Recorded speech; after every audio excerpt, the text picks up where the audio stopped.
So the next time someone asks you whether SQL or NoSQL, now you know the real answer. It depends on what your system needs, not what's trendy. Alright?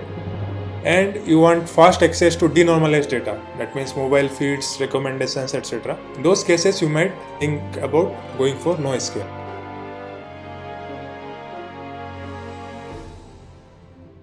You are building a new feature or an entire product. Your boss asks, which database should you use? SQL or NoSQL? PostgreSQL or MongoDB? MySQL or Cassandra? You freeze. Choose wrong and you could tank performance, compromise consistency, or block future features. In this video, we'll break down how to actually decide between SQL and NoSQL based on your system's needs, not just buzzword. So the title of today's video is The Art of Choosing the Right DB.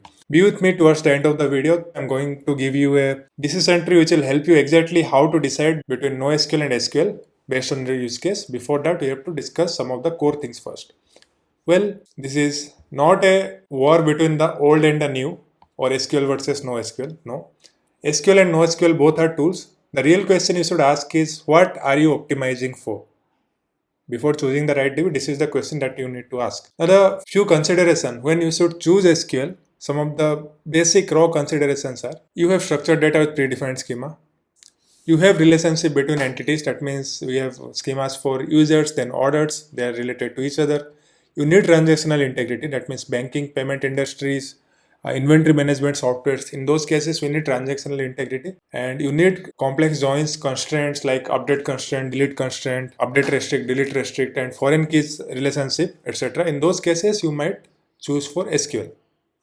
So SQL databases like PostgreSQL, MySQL, these are best when your system has this type of use cases. Some of the example use cases are ERP systems, financial applications, inventory management softwares, SaaS tools like Stripe and Salesforce, payment gateway softwares. In all those cases, you might go for SQL database. Still, we are yet to discuss on our decision tree towards the end of the video. SQL is like, a organized airport terminal, strict flow, security structure everywhere. So every passenger or every record follows all the rules. Alright. Now, if we think about NoSQL, when you should choose NoSQL. So NoSQL databases like MongoDB, Cassandra, and DynamoDB, etc. This basically shines when you have a flexible schema. That means fast changing product models or user profiles you have. You have massive write throughput. That means you have to handle massive write input of IoT analytics data, events data, and all those things. You require distributed scale across regions. Your application is not local, it's a globally distributed application. And you want fast access to denormalized data. That means mobile feeds, recommendations, etc. In those cases, you might think about going for NoSQL. Some of the example use cases are real-time analytics, social media posts, logging or event data, IoT data, product catalogs with custom attributes, etc. So you can think of NoSQL databases like modern co-working space, right?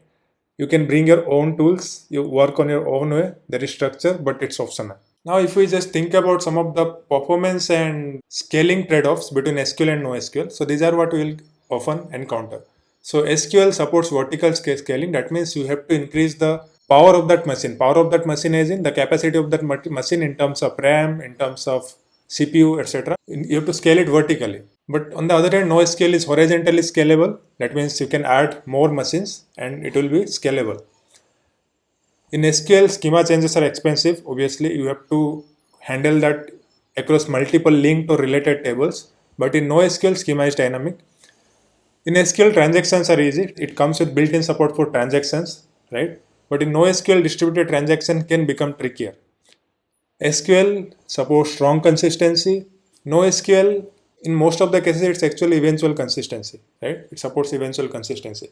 If you don't know about strong consistency and eventual consistency, you can check out the RGB system design playlist series. There I have discussed about this three type of consistency patterns. So SQL is predictable but rigid.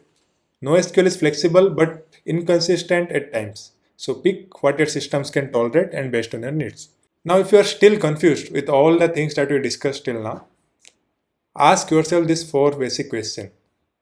So the first question you need to ask is, do you have complex relationships between entities? Like let's say user model, orders model.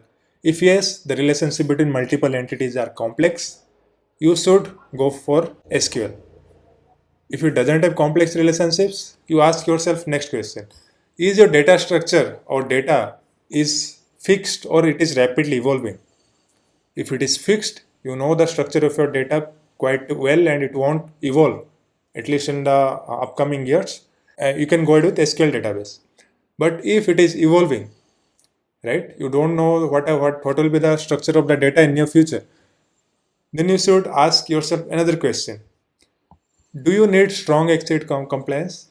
If yes, go for SQL. If you don't need or you have partial requirement for ACID, no SQL is okay. However, if your data is evolving, you can directly jump or decide and go for NoSQL. Even you can ignore this question as well. Then there is another independent question that you need to ask yourself. Do you expect to scale writes massively and globally? That means, does your application have the requirement of handling, heavy input, heavy write throughput in your application? If that is the case, going for NoSQL database like Cassandra, which supports massive writes at scale, that will be a good choice. If no, you can directly go for SQL databases and it might be easier.